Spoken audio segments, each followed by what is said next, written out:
Buenas, mi nombre es Jaime Grey y compartiré con ustedes el módulo uno de lo que son los contratos estandarizados de ingeniería y construcción de uso internacional.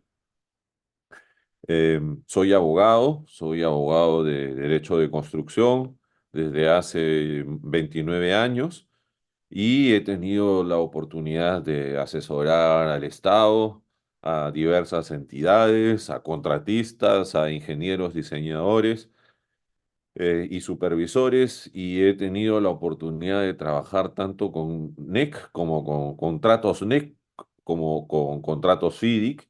Y además somos eh, profesionales que interactuamos con estas dos organizaciones de manera directa hace ya algunos años.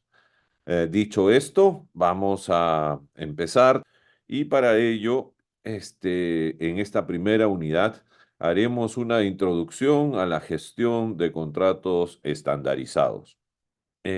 Seguiremos de manera estricta un temario de 5 puntos.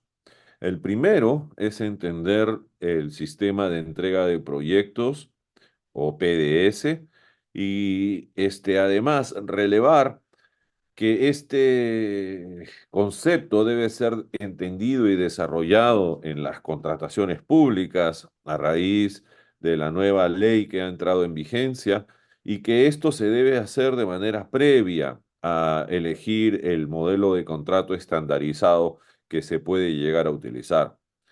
Luego tocaremos el tema de qué son los contratos estandarizados. En tercer lugar, cuál es la finalidad y filosofía de los mismos. En cuarto lugar, tocaremos las ventajas y aspectos a tener en consideración cuando se utilizan contratos estandarizados de NEC y FIDIC y algunas diferencias de los contratos establecidos con aquellos que que se han venido usando en la ley de contrataciones. Entonces, tocaremos para el primer punto tres temas. Haremos una introducción a los principios de compras de construcción o construction procurement, las adquisiciones de construcción, cómo se compra ingeniería, cómo se compra construcción.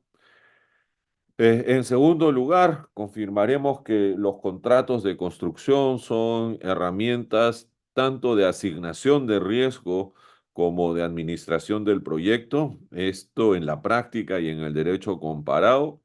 Y en tercer lugar, hablaremos sobre los sistemas de entrega del proyecto, nuevamente un concepto que la nueva ley le da relevancia o Project Delivery Systems. Compartimos con ustedes términos en inglés para que tengan mayores oportunidades de investigación a través de la web.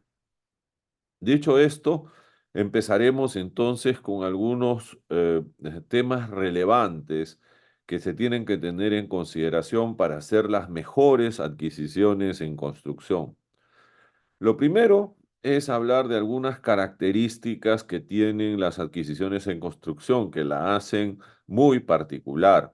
No es lo mismo comprar, por ejemplo, útiles de escritorio o comprar otro tipo de servicios que comprar los servicios que prestan contratistas. En primer lugar, tenemos que entender que son bienes únicos que se producen a medida y al respecto, cuando se compran proyectos de construcción, partimos que al no hacerse de manera estandarizada, sino que se tiene que hacer de manera única, particular, no existen dos proyectos iguales. De hecho, así un propietario quiera hacer un copiar y pegar de los diseños de la ingeniería que ha sido hecha para un edificio, por ejemplo, y se quiere hacer otro igual en el terreno adyacente, encontraremos que esos dos proyectos no son iguales y que tendrán que ajustarse, por ejemplo, en las características del suelo que finalmente se haga o los comportamientos que tengan los vaciados del concreto, etcétera, para poder justamente cumplir con el proyecto. Y así tendremos dos edificios seguramente muy similares, pero no iguales en su diseño, en su sustancia y más allá de alguna consideración arquitectónica que los haga parecer iguales. No lo son. Entonces, si no existen dos proyectos iguales, una de las primeras obligaciones que tenemos como funcionarios que adquieren ingeniería, que adquieren construcción, es entender a profundidad, muy profundamente, que tenemos que conocer de manera profunda cuáles son las características que hacen único al bien que queremos encargar a un contratista que construya o quizás que diseñe y construya. Además, son bienes que tienen una inversión mayor. De hecho, no se trata nada más de comprar bienes en el mercado, sino que esos bienes tienen que transformarse en aquella obra que haya sido determinada por las partes. Y eso implica labores de ingeniería, labores de servicios que pueden prestar terceros o el mismo contratista, y todo eso lleva una inversión mayor. De hecho, no solamente son los materiales, son el equipo, es la mano de obra, es la dirección técnica, son los subcontratistas. Y así nos encontramos frente a bienes y proyectos que implican una inversión mayor y que además siempre influyen las reglas de quien lo paga. No es lo mismo hacer una construcción privada que hacer una construcción pública, donde tienen que aplicarse necesariamente las leyes del régimen de contratación pública en el cual ejecutemos el proyecto. Y es absolutamente importante referir que la nueva ley justamente propende a tener la oportunidad de emplear nuevas herramientas, tal como el sistema de entrega de proyectos, los contratos estándares, etcétera, sin dejar de lado, por favor, la regulación que tiene la misma ley y traerá su reglamento.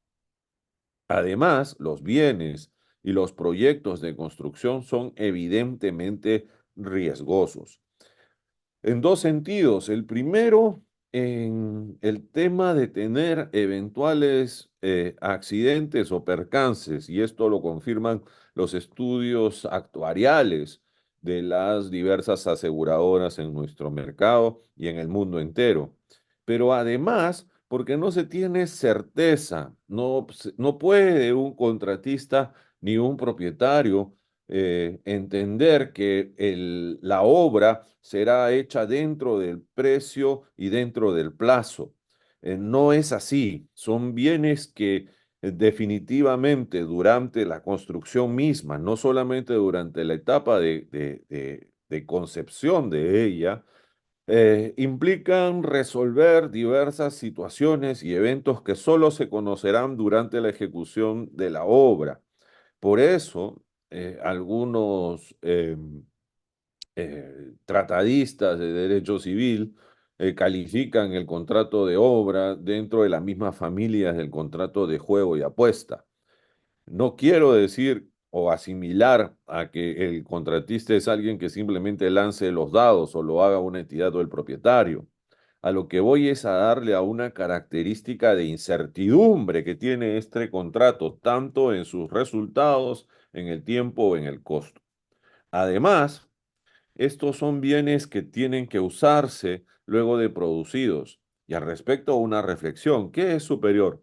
¿El costo de construcción o el costo de operación?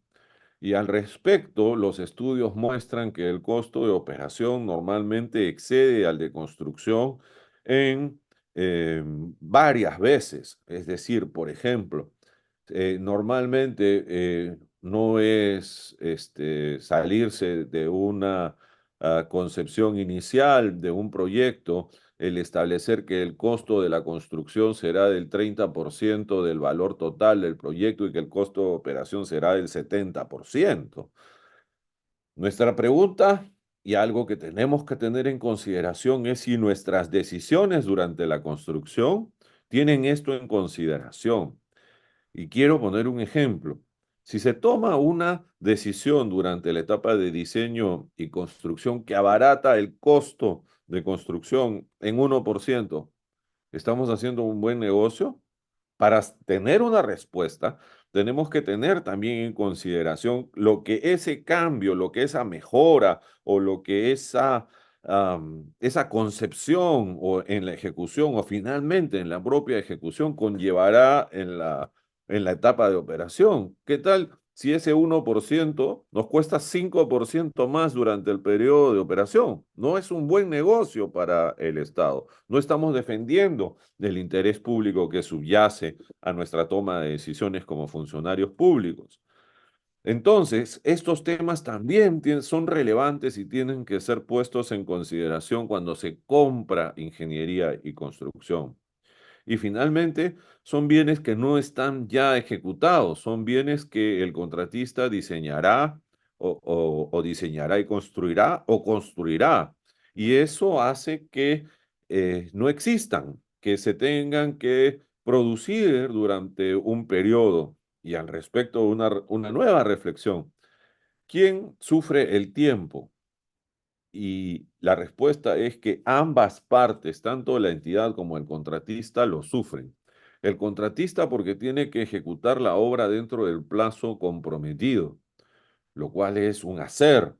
Y desde el lado del propietario o entidad, él también sufre el tiempo porque tiene que, en primer lugar, esperar a que el contratista complete el- el- la obra, no puede intervenir más allá de lo que se haya establecido en el contrato y en la ley, no puede ingresar y no puede desconocer lo que tenga que hacer o tenga que reconocerse a favor del contratista. Entonces, el tiempo finalmente lo sufren ambas partes y no solamente una. Dicho esto, vamos a tener en consideración otros temas cuando compramos ingeniería y construcción. El primero es que existe una clara ecuación entre el precio y el riesgo que cada parte asume. El segundo es el siguiente. El riesgo debe asignarse a aquel que puede tomarlo con la mejor eficiencia. El tercero es que el riesgo debe de pagarse de manera eficiente, evitando hacer múltiples pagos por el mismo riesgo. Y hasta allí quiero dejar de citar las ideas de la presentación para dar ejemplos. Imaginemos, por favor, que por tener certidumbre o seguridad en el precio, eh, tenemos un contrato desbalanceado donde entregamos todos los riesgos del proyecto al contratista. El contratista sería entonces también responsable, por ejemplo, de el diseño hecho por el propietario, del suelo que encuentre, y así le damos riesgos que generalmente no lo toman los contratistas, sino los propietarios. ¿Qué hace un contratista? El contratista subirá su precio. Eso explica lo que acabamos de referir. Mientras mayores riesgos se entreguen a los contratistas se cubrirán. ¿Y cómo se cubrirán? Se cubrirán cobrando un mayor precio. Y esto es algo que está ratificado justamente en los estudios que hace, por ejemplo, FIDIC.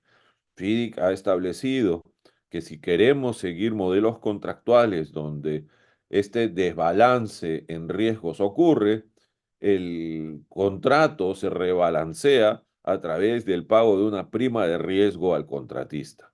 Y lo mejor es tenerlo eso bastante bien claro para no hacer asignaciones de riesgo que conlleven a precios desmedidos de un contratista o del mercado en general. El segundo es que el riesgo tiene que asignarse a aquel que puede tomarlo con la mejor eficiencia. Y allí quiero dar un ejemplo. Y es que en más de una oportunidad se pide que el contratista, por ejemplo, corra con el riesgo de liberación de predios. En algunas oportunidades, en algunos proyectos, esto será correcto y en otros no. O que el contratista sea responsable por el diseño que hizo el propietario. Esto en general es una mala idea. Lo segundo. ¿Por qué? Porque el contratista va a decir lo siguiente: yo soy un constructor, yo no soy un diseñador. Si usted me pide que yo asuma ese riesgo, no soy yo quien puede realmente con eficiencia responsabilizarse de ello. Y a raíz de este último ejemplo, tenemos que decir que también el riesgo se tiene que asignar una sola vez y no múltiples veces. Hemos visto casos en los cuales se quiere que el contratista asuma, por ejemplo, una vez más, el riesgo de diseño, y si el diseñador inicial se equivocó, sea él el que asume el riesgo. Entonces, fíjense, terminamos pagando una vez al diseñador original y otra vez al contratista. Pero como el contratista generalmente es constructor y no necesariamente diseñador, buscará a otro consultor de ingeniería para que haga la revisión o asuma el riesgo del diseñador original. Entonces, este propietario termina pagando por el mismo riesgo 3 veces la prestación. Entonces, estas son reflexiones, por favor, que no han sido inventadas por nosotros, sino que están en guías internacionales sobre cómo hacer las adquisiciones en construcción e ingeniería. En adición a ello, debemos saber si estamos frente a un proyecto que reviste una especial complejidad, si tenemos o no el tiempo para desarrollar el diseño y de manera completa, si estamos ante un mercado realmente competitivo. En el tema de edificaciones, por ejemplo, en el Perú no me cabe duda que esto es así. Sin embargo, en otros tendremos pocos contratistas que realmente sean especialistas en el tipo de obra. Y pongo un ejemplo: quizás no todos los contratistas tengan la capacidad de desarrollar la ingeniería y la construcción de una central hidroeléctrica. También tenemos que ver si el contratista o el mercado tienen los equipos, tanto de equipos físicos como los equipos de personas necesarias para poder adquirir y ejecutar la obra. Y la cosa no queda allí. El propietario de la entidad tiene que hacer su propio análisis con respecto a sus propias capacidades y del mercado, y con eso se formula un análisis de riesgos, y con ello recién respondiendo a todas estas largas preguntas que nos hemos efectuado, elegir nuestra estrategia de contrataciones, el sistema de entrega del proyecto, el BDS, y así finalmente elegir los contratos que sean más adecuados para mi proyecto en específico. No porque yo creo que, sino respondiendo a todas estas verificaciones que estamos refiriendo. Y ahora hablemos un poco sobre el riesgo y lo que implica administrarlo. La Asociación Americana para la Ingeniería de Costos, en su práctica recomendada 62R del 2011, dice que en el concepto de gerencia total del costo, un evento incierto, perdón, el riesgo es un evento incierto o una condición que puede afectar un objetivo del negocio o un objetivo del proyecto. Entonces, el riesgo es implícito en construcción y en general en este derecho anglosajón queremos referir que el riesgo no solamente es la incertidumbre de que haya un evento que podría afectar una vez más estos objetivos, sino incluso el incumplimiento de una prestación asignada. Entonces, también en derecho anglosajón se concibe correcto decir el contratista corre con el riesgo del precio o con el riesgo de un método de construcción y de su incumplimiento. Entonces, es importante, por favor, entender que cuando los contratos estándares hablan de los riesgos, de asignarlos y de gestionarlos, tienen un concepto mucho más amplio que el nuestro, incluyendo incluso lo que para nosotros sería ventura, es decir, una condición desconocida que se presenta y favorece al proyecto o a una de las partes. Entonces, ¿cómo se asignan los riesgos en construcción? Básicamente, en construcción pública y en construcción privada, incluso de dos maneras. Uno, por las normas y dos, por el contrato. Y el contrato en sí es la herramienta por excelencia de asignación de riesgos y administración contractual. Entonces, como hemos respondido a las preguntas anteriores y fundamentalmente hemos hecho un análisis de riesgos muy profundo, eh, este, y tenemos entonces ya una matriz de análisis de riesgos, lo que hace un propietario es identificar los riesgos, luego los tiene que cuantificar cuantitativa y cualitativamente, es decir, inclusive viendo cuál es la posibilidad que un riesgo ocurra y cuál sería el efecto también de manera cuantitativa, para de esta manera asignar a quien tenga la mejor capacidad de manejar y afrontar el riesgo si éste se presenta. Y si se presenta, tenemos que ver a través de una labor de monitoreo qué ocurrió y de esta manera empezar nuevamente este círculo virtuoso de identificar los riesgos, cuantificar y asignar. Esto no es una imagen estanca de gestión, sino debe ser permanente. Y para eso están diseñados los contratos internacionales de ingeniería y construcción. Es así que para nosotros, el balance del análisis de riesgo y teniendo en consideración o aplicando directamente estos principios, se crea una estrategia de adquisición que además cuenta con una herramienta muy valiosa que es el sistema de entrega de los proyectos. ¿Qué es el sistema de entrega de los proyectos? Que es un concepto que además está establecido en la ley de contrataciones, perdón, en la nueva ley, la Ley General de Contratación Pública. Es una decisión de contratación para la ejecución de un proyecto en el cual las entidades, ustedes, estimados amigos, determinan cómo relacionan a sus diversos agentes, a esos agentes que intervendrán en el proyecto, como son ustedes mismos, el supervisor, el constructor, los proveedores, los diseñadores, los gerentes, los suministradores, etcétera. Y esto es importantísimo, es una decisión de cómo se regulan y eso implica quién asume qué riesgo. Y esto es la columna vertebral sobre la que reposa la elección del contrato y cómo será pagado. Vamos a muy rápidamente, hablar de los sistemas de entrega. El primero es el sistema tradicional, en el cual un propietario tiene el tiempo y los recursos suficientes para diseñar la obra de manera completa, reitero, de manera total, completa, y teniendo este tiempo, porque no solamente se necesitan recursos, se necesitan tiempo y a veces mucho tiempo, solo entonces se licita la obra y se termina contratando a un contratista constructor, no a un contratista diseñador. Ese contratista no nos va a dar soluciones de ingeniería. Se va a limitar a ejecutar lo que dijo el diseño y ese es el sistema tradicional.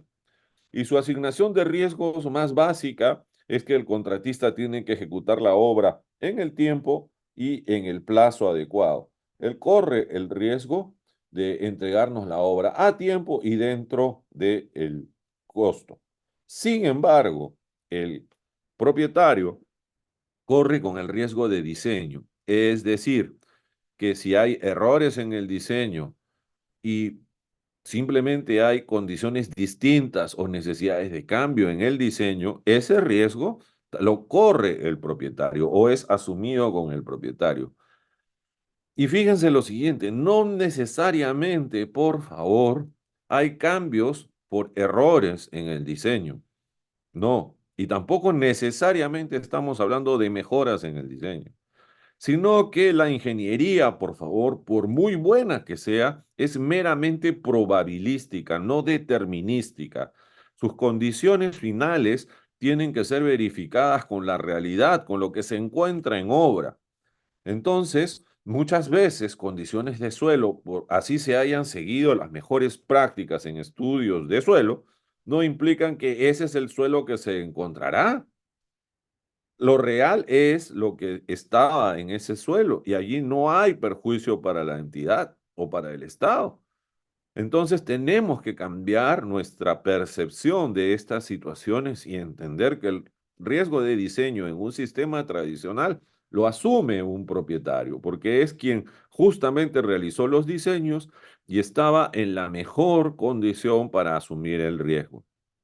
El segundo sistema es el sistema de diseño y construcción. En este sistema, el propietario no realiza el diseño. El propietario hace estudios preliminares que determinan lo que se llaman requisitos o requerimientos del propietario.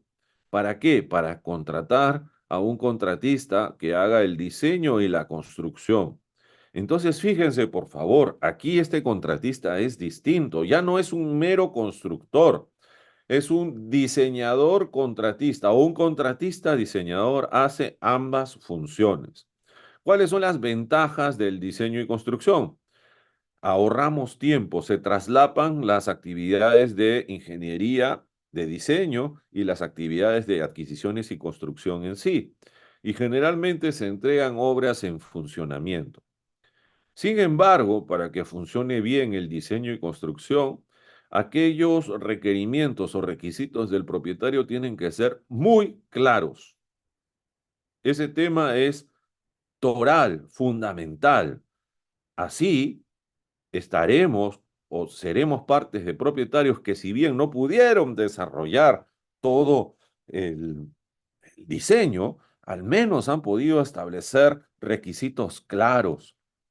Entonces, si no somos capaces de establecer claramente los requisitos, entonces no debemos utilizar la modalidad de diseño y construcción.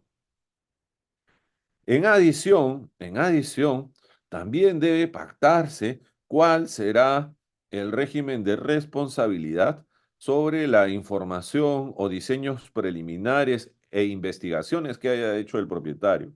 ¿Serán asumidos por él? ¿No serán asumidos por él, sino por el contratista?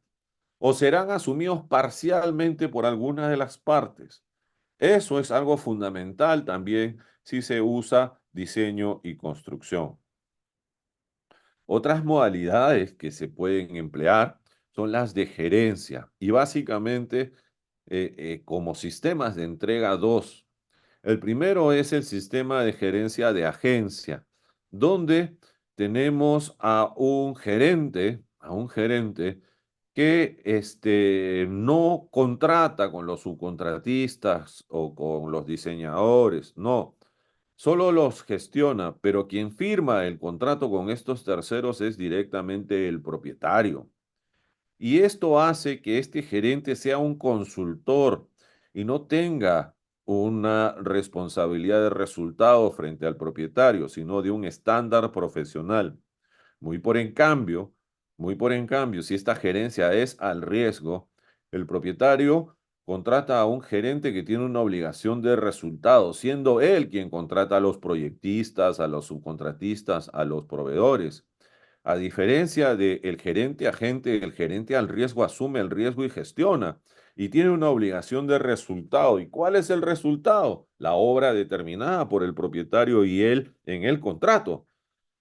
Entonces, fíjense, por favor, en el sistema de entrega de gerencia no debemos dejarnos de llevar simplemente por los nombres, sino que hay que ver si ese gerente tiene una obligación de resultado, como en la gerencia al riesgo, o si en cambio es un encargo profesional sin necesario resultado, donde la responsabilidad es de cumplir el estándar profesional que se haya pactado. Son dos cosas distintas, por favor. Ante agencia estamos en consultoría de ingeniería y en la gerencia al riesgo tenemos a un contratista que así subcontrate todo, tiene que cumplir con lo encargado por el propietario con riesgo propio. Además, hay otros sistemas, el sistema de alianza o el sistema colaborativo, muy en boga, donde las partes comparten la información, comparten la toma de decisión y comparten, repito, comparten también los resultados del proyecto, para bien o para mal, con ganancia o con pérdida. Entonces, el sistema colaborativo como sistema de entrega va mucho más allá que la buena fe o la buena fe objetiva que está recogida en el numeral 10.1 de los contratos NEC. Esto es mucho más ambicioso como sistema de entrega. Pero también con éxito en la contratación pública peruana se han utilizado los sistemas híbridos, donde las dos partes utilizan aquella colaboración en la etapa de preconstrucción. Y cuando avanzaron en conjunto la ingeniería hasta un punto que los deja conformes, cambian el sistema y pasa a ser un suma alzada para la etapa de construcción en sí.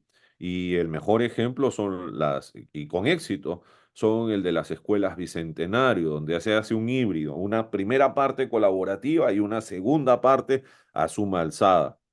Esto también es denominado en el derecho internacional comparado como involucramiento temprano del contratista o Early Contractor Involvement. Y por eso ven en esta diapositiva esas letras SI.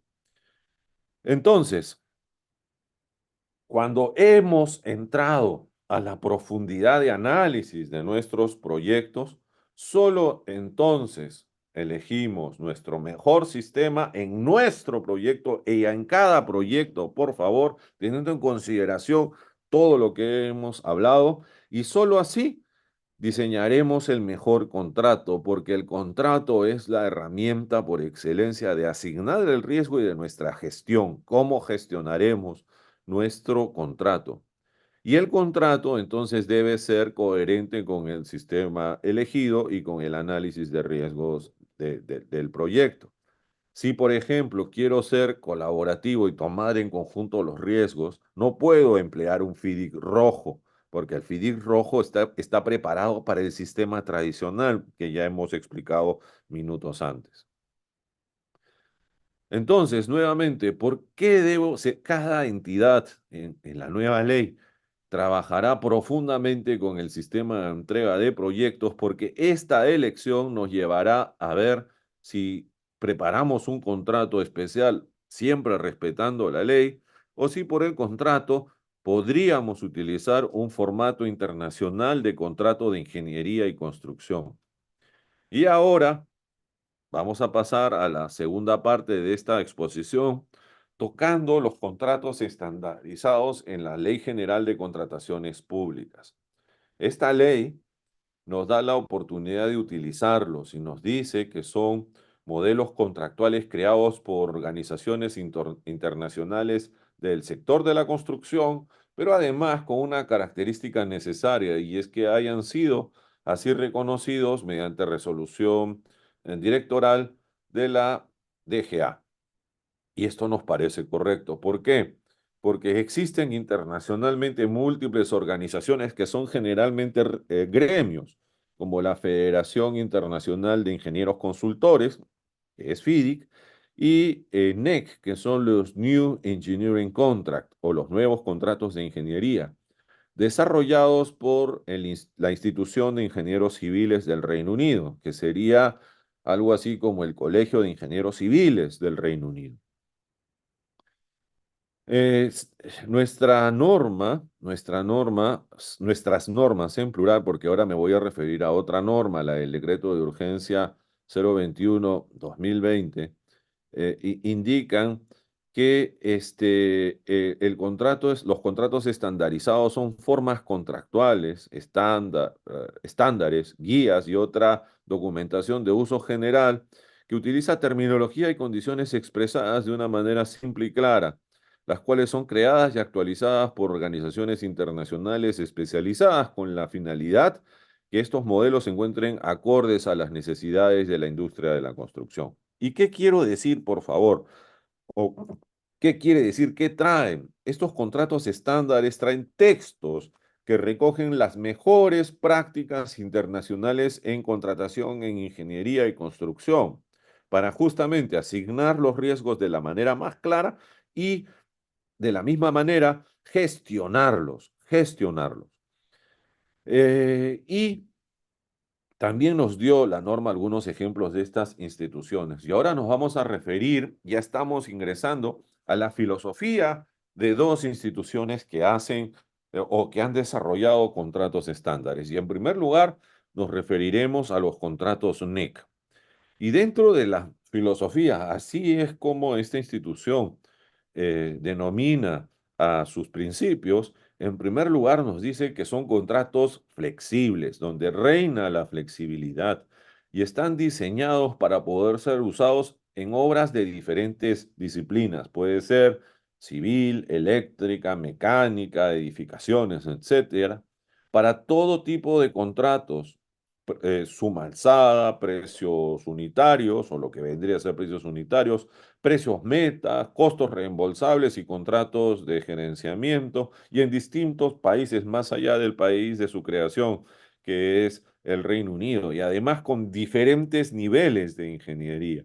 Yo diría que preferentemente además con ingeniería que puede ser desarrollada en varios de sus opciones o ingeniería bastante avanzada o completa si tenemos que usar la opción A. En segundo lugar, esta institución propende a que exista claridad y simplicidad. Es decir, que tengamos el número de cláusulas que son necesarias y las menores y con la menor cantidad de texto posible. Que las oraciones empleadas en su redacción sean cortas y que se hayan subdividido incluso utilizando viñetas para hacerlas más fáciles de comprender y que las cláusulas de opciones, como les decía, opción A, opción B, C, D, E o F,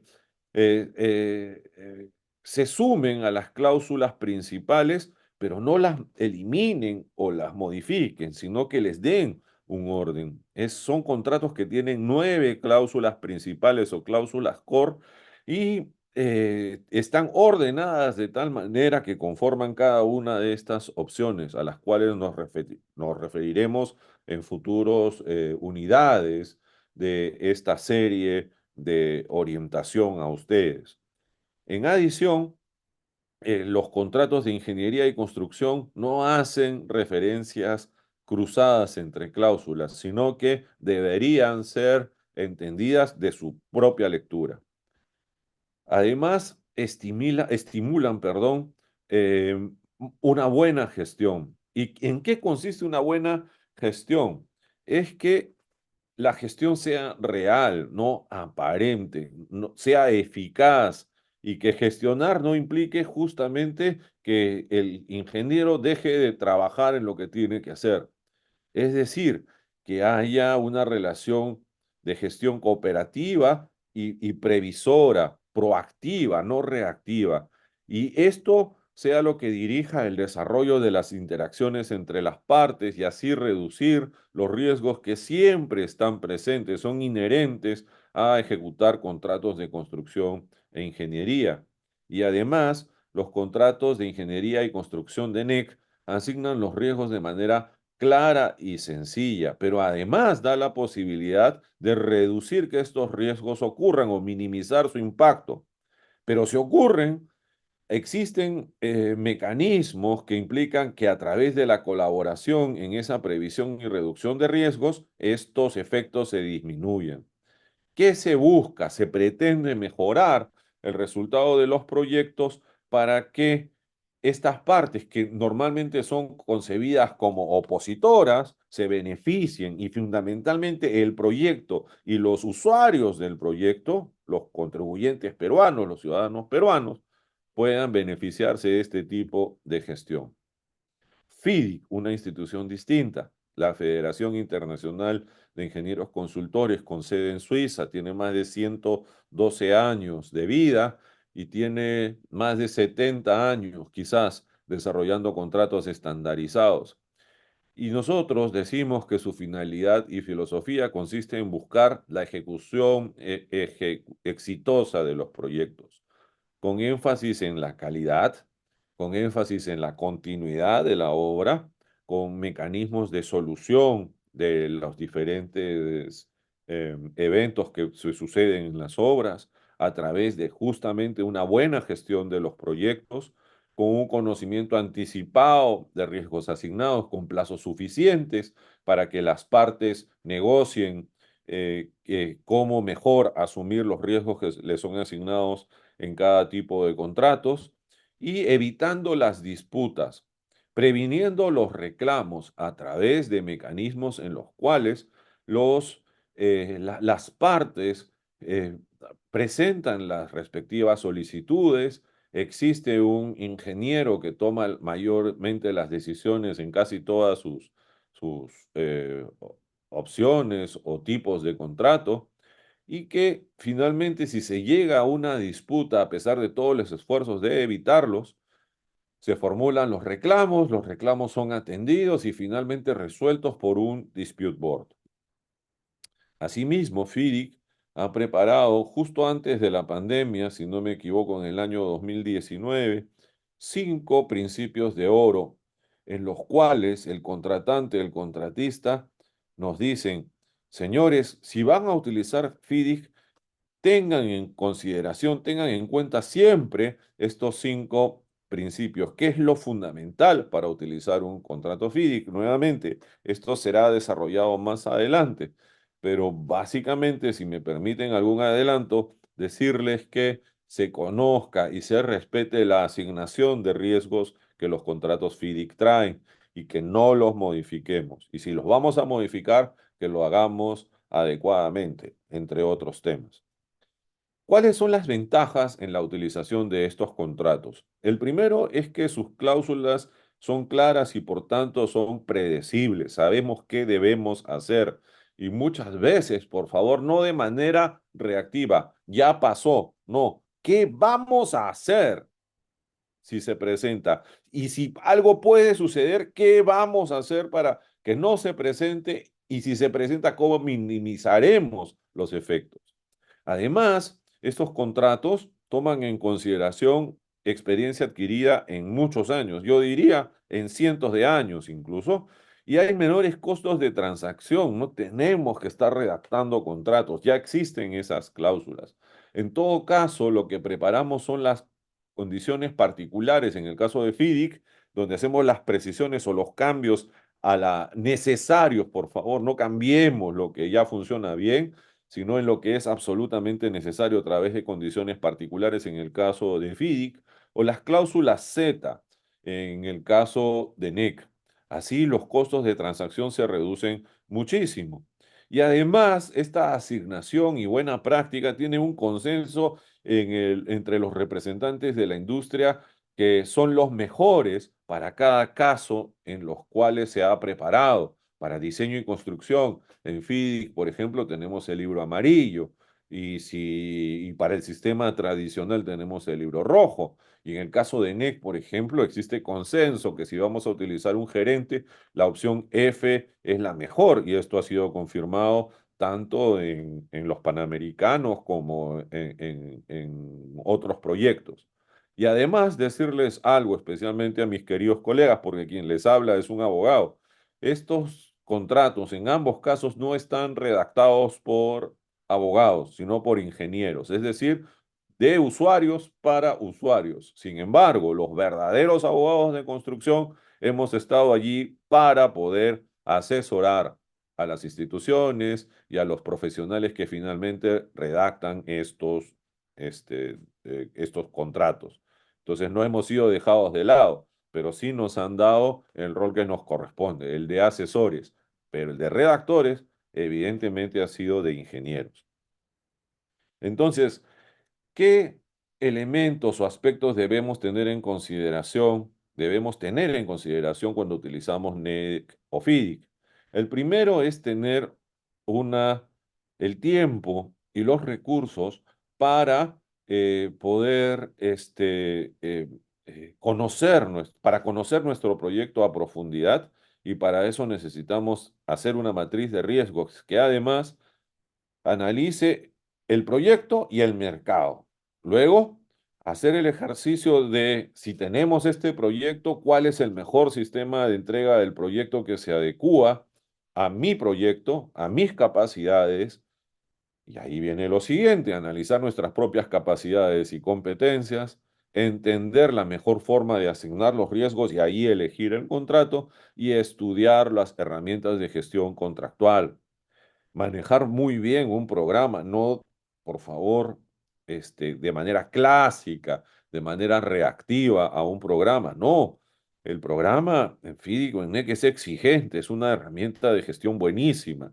Utilizar alertas tempranas, gestionar los reclamos si llegamos a tener reclamos. Todo esto es importante para tener en consideración de tener en consideración si vamos a utilizar contratos de estándares NEC o FIDIC o NEC. Ya me quedan pocos minutos y simplemente quiero referirme una vez más a nuestra nueva ley. Y lo primero es decir lo siguiente, y aquí quiero hacer alguna diferencia entre la ley antigua y la nueva ley. Cuando hablamos, por ejemplo, de la supervisión en la ejecución contractual, en el numeral o artículo 62.3 de la ley se dice lo siguiente: las disposiciones previstas en los numerales precedentes no son aplicables para los contratos estandarizados de ingeniería y construcción de uso internacional. ¿Por qué? ¿No se quiere supervisión? Sí se quiere supervisión. Por el contrario, se quiere exigente supervisión. Lo que pasa es que los contratos estandarizados no contemplan la figura en el mismo sentido del supervisor o inspector de la obra. Estos contratos, en el caso de FIDIC, contemplan la participación de un ingeniero que hace mucho más que un supervisor. Es un gestor, es un tomador de decisiones que además hace supervisión. Entonces, en FIDIC hay supervisión, y quizás más exigente que en nuestra antigua ley. Y en el caso de NEC, se tiene al gerente de proyecto, quien representa al propietario en la gestión, y el supervisor básicamente se dedica a la calidad en el caso de NEC. Entonces, no es que no haya supervisión, sino que las funciones de estos agentes son mucho más amplias, o en todo caso distintas a la de la supervisión, a la de la supervisión tradicional. Y por eso tenemos este artículo 62.3 en la nueva ley. Y además también lo siguiente: es importante saber que en FIDIC o en NEC no tenemos la obligación de suscribir adendas. Simplemente se va a entender que para aprobar una variación en el caso de FIDIC se sigue el procedimiento de la cláusula 13, y si se tiene la aprobación del ingeniero, o si esto se modifica para que sea la propia entidad quien lo apruebe, o le dé una aprobación previa al ingeniero para que él proceda. Por ejemplo, estas son modificaciones, estas últimas, a la cláusula 13, que se hacen en las condiciones particulares. No es parte del texto que está recogido en la cláusula 13 del articulado general o del articulado estándar de FIDIC. No se necesitan adendas. ¿Por qué? Porque en el derecho anglosajón, correctamente, y también en el derecho civil, no son modificaciones al contrato, sino que se hacen bajo el contrato, es decir, de acuerdo al contrato, y no es necesario el documento. O en el caso de NEC, donde tenemos eventos compensables, donde basta el evento y no se le da a un cariz jurídico a la aprobación del evento compensable. Basta la aprobación del mismo para surtir los efectos, por ejemplo, de una ampliación de plazo o el reconocimiento de un incremento en el costo determinado, etcétera. Finalmente, porque ya ahora sí estamos cerrando, algunos temas. En el artículo 64 se establece en el caso de obras que establezcan contratos estandarizados, se rigen por lo dispuesto en los propios contratos. Entonces, esto es importante. ¿Vamos a pasar por lo que dice la ley? Sí, y esto es lo que dice la ley. La ley también establece un monto máximo, que es el 50% del valor del presupuesto de obra consignado en el expediente técnico, y nos da esta luz. Nos dice que esto se ejercerá de acuerdo a las condiciones establecidas en el reglamento. Son compatibles las cláusulas 61 en NEC o la 13 de FIDIC. Nosotros consideramos que sí. Tenemos toda la esperanza que el reglamento compatibilice estos temas con lo que está establecido en este artículo 64. Y con eso nos queda nada más que agradecer a ustedes, agradecer el tiempo y la paciencia para haber escuchado estas palabras. Muchas gracias.